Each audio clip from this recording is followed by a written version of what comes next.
Hello guys, magandang araw sa inyong lahat. Ito si Mike Padua at nakituloy tayo sa pinaka-latest weather analysis. Ito po ang Tagalog version ng araw po ng Linggo hanggang Martes, Hunyo 8 hanggang 10, 2025. At ito po ay pinaglilingkod sa inyo ng Typhoon 2000 at ng Naga College Foundation. At bago tayo magsimula, gusto kong pasalamatan ang ating partners, ang Aboitiz Power, Bank of the Philippine Islands Sustainable with You. Yung interested, click lang po ang link dito. Or kapag kayo po ay nanonood sa Facebook channel, meron pong link doon sa description patungo sa BPI Sustainable with You. Ang lokal na gobyerno ng Naga City headed by ang Honorable Mayor Nelson Legacion at ang ating Honorable Congressman ng ikatlong distrito ng Camarines Sur, Congressman Gabby Bordado. At ngayon, umpisa na natin ang pinaka-latest update. Mukhang may slightly good news sa ating panahon dahil po nagbago po ang mga forecast models. Nung una ay mukhang papuntang Taiwan, Okinawa, yung track niya. Kaya yung habagat ay mukhang apektado po ang malaking bahagi po ng Southern Luzon at Visayas, pati rin Metro Manila.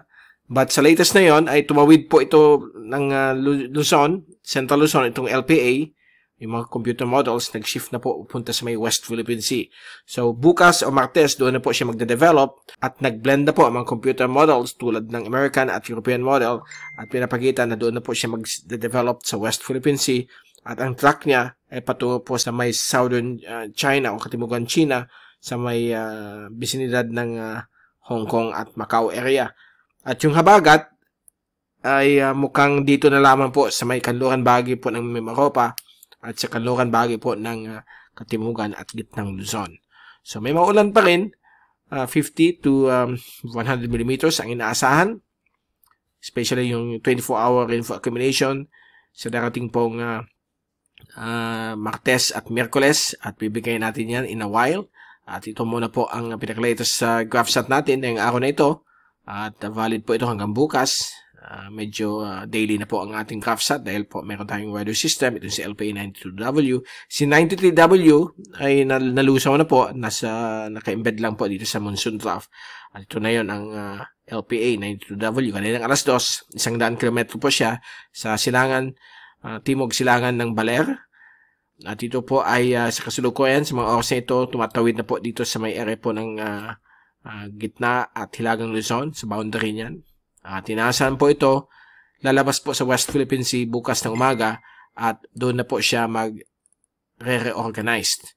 At likely, ito po ay posibleng maging bagyo habang papalabas na po siya ng Philippine Air Responsibility. Kaya yung habagat ay magsishift din medyo panorte instead na dito po sa area po ng Bicol. Kaya may maulan pa rin, may pabugso-bugsong ulan but hindi na po aabot ng more than 50 millimeters. Less than 30 millimeters ang pinapakita unless nasa coastal waters po kayo ng Regay Gulf tulad ng Pasakaw o sa may Balatan, sa may western sections ng Albay ay inaasahan po natin may mga pabugso-bugsong ulan pa rin po. Okay? So yan po, mag-ingat po sa mga malalaking alon, mga biglaang pagbabaha pag meron pong mga ganitong malalakas na ulan dala ng habagat.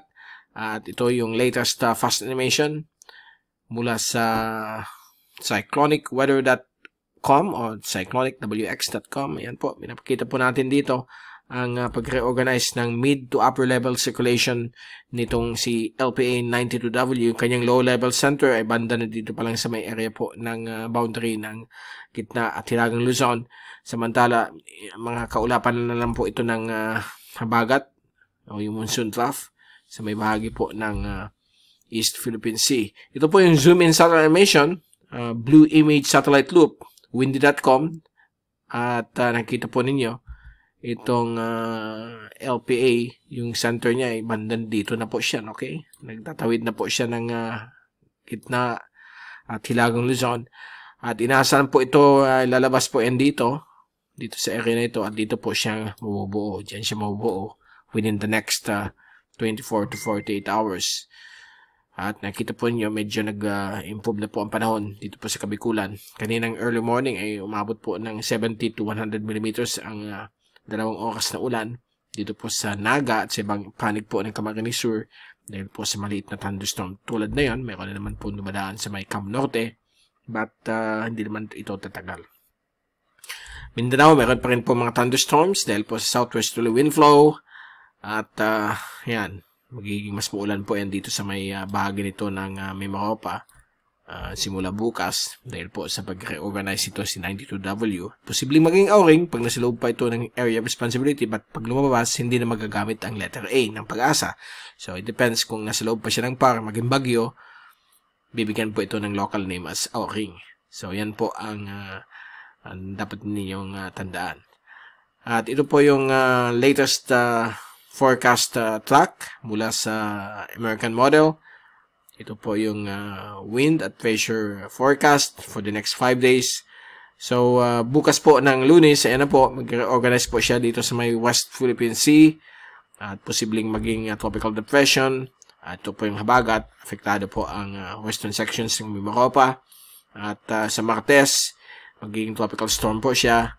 At magbibigay pa rin ng mga pabugso-bugsong ulan ng habagat sa may western sections ng Southern at Central Luzon, kasama po ang western sections ng Mimaropa at Western Visayas.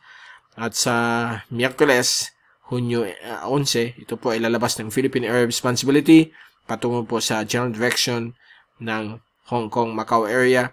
Sa Huwebes, Independence Day, ay na po, posibleng maging isang malakas na bagyo. At sa Friday to 13th, maglalandfall na po siya sa may Macau, Hong Kong area, especially sa early morning ng Sabado, June 14. So, yan po ang pinapakita ng track ng American model. Now, tingnan natin ang European model. Medyo pareho po sila, although slightly lower ang intensity. Sa Lunes at Martes, mag-form po dito sa may west of Luzon itong si LPA 92W bilang isang tropical depression. At same pa rin, may habagat din sa may area po ng Mimaropa. At sa Miyerkules, magiging tropical storm din siya, lalabas ng PAR. At sa Huwebes, Independence Day, lalapit po sa may coastal waters ng Eastern Hainan. At yung kanyang tracking ay patungo sa west of Macau. Doon po siya sa may Guangdong province ng China. At sa Friday to 13th, ayan po, maglalandfall na po siya sa may western sections ng Guangdong province, west of Macau. At sa early morning ng Sabado, June 14, landfall na po siya bilang isang tropical storm. So, magkaiba po ang intensity forecast nitong dalawang models. But kung i-blend natin, likely tropical storm siya o severe tropical storm. So, babandayin po natin yan kung ano magiging outcome. And anong epekto po ng mga pag-ulan dahil sa habagat sa paglabas nitong LPA sa may West Philippine Sea at baka maging bagyo? Ito po ang mangyayari. Bukas po ng Lunes, patuloy pa rin ang mga pabugso-bugsong ulan dala ng habagat sa may western sections po ng Mimaropa, particularly dito sa may Occidental Mindoro at Western Panay. Gayon din po sa may western sections ng Negros at Guimaras. Mukhang abot po ng 50 or more than 50 mm ang mga ulan dito. Samantala, ang ibang areas ng ating bansa, katamtaman naman po ang ulan, less than 50 mm ang inaasahan. At mostly sa hapon ito o gabi. And then, pagdating ng Martes, Hunyo Agis, ito po ay patuloy na magbibigay ng mga pag-ulan sa may western sections po ng Visayas, Mimaropa, at sa may western sections ng Katimugan at Gitnang Luzon. So, nakita nyo dito sa may area po ng Bataan at sa Manila Bay, ay mukhang 50 mm or more ang mga pag-ulan. Sa area ng Metro Manila, hindi pa masyado, less than 50 mm. Ang area po ng Occidental Mindoro, mukhang baka lumampas ng 100 mm ang ulan dahil po sa habagat, at the rest ay same pa rin, nasa 50 mm more or less ang mga ulan dito sa may Western Visayas at Mimaropa, the rest of Mimaropa. Okay, so yan po ang pinapakita sa darating pong Martes, Hunyo Agis. Sa Bicol, okay naman po, less than 50 mm ang mga rainfall, mostly sa hapon o gabi, but magiging mas maulan sa may area po ng Pasakaw at Palatan. Kita po nyo dito sa animated rainfall accumulation ng European model. Pagdating ng Miyerkules, Hunyo 11, kasi lalakas itong si LPA, yan, magiging bagyo po siya. Lalong lalakas po ang mga pag-ulan dito ng habagat sa may Caloocan Bagit po ng Visayas, sa may Mimaropa, especially dito sa Occidental Mindoro, mukhang 3 araw sila bibigyan or 4 hanggang 4 na araw na pabugso-bugsong malalakas na ulan na pwedeng umabot po ng more than 100 millimeters. At dito naman po sa may kanluran bahagi po ng gitnang Luzon, sa may Zambales at Bataan at parts ng Bulacan, sa may Manila Bay ay mukhang nasa 30 to 50 millimeters ang mga pag-ulan. Sa Metro Manila, less than 50 millimeters din ang inaasahan. At ganoon din po dito sa may western sections po ng Bicol region. Lalo na po sa may coastal waters facing Cagayan Gulf ay mukhang nasa 30 to 50 millimeters ang 24-hour rainfall accumulation sa darating pong Miyerkules, Hunyo 11. At sa Independence Day ay mukhang magbubuti na po ang panahon sa may Palawan at sa may Western Visayas. Ang mga pag-ulan concentrated na naman po dito sa may bahagi po ng Occidental Mindoro at sa may western sections po ng Zambales, Bataan, Bulacan at dito rin po sa may area po ng coastal areas ng Batangas at Cavite at Manila Bay sa may corridor nasa 30 to 50 millimeters. Samantala itong Subic mukhang nasa 50 or more millimeters. Pwedeng umabot ng 100 sa maliit na area niyan. Okay? So, antabayan po ninyo ang mga pag-ulan. Mag-ingat po sa mga pagbabaha, sa mga low-lying areas, mga pagbaguho ng hulupa. Mag-ingat po tayong lahat. Samantala sa Bicol ay medyo okay na po, normal ang panahon. Lalong-lalo na po dito sa may Mindanao at Palawan dahil sa pag-form ng high pressure ridge dito malapit sa equator, yung near equatorial high pressure ridge. Dahil po nag-counteract yan sa epekto ng habagat. Pag may habagat dito, so automatic magkakaroon dito ng high pressure area. So, mabuti po ang panahon dito sa area nila.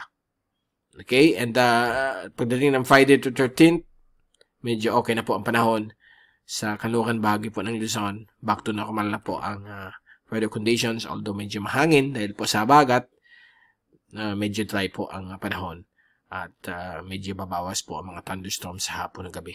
So, yan po ang latest up to 5 days dahil yan po ang 50-50 po ang probability niyan. So, yan po ang pinapakita na yun sa ating forecast. At pagdating po sa mga alon, nakita po natin pagdating ng June 11 and 12, mukhang lalaki po ang alon sa may West Philippine Sea. So, maghanda po yung mga mangingisda sa western sections ng ating bansa mula sa Ilocos Region down to Western Palawan, sa may Calayan Island Group. Wag muna po kayong pumalaot sa darating pong Martes hanggang Biyernes dahil po ang alon po dito ay pwedeng umabot po ng more than 3 meters. So, very dangerous, very rough ang alon. Delikado po sa mga sasakyang pangdagat, lalo na po yung mga isda. Huwag mo nang pumalaot. Samantala dito sa may East Philippine Sea, central waters ng ating bansa ay magiging light to moderate din. So, medyo maalon ng bagya.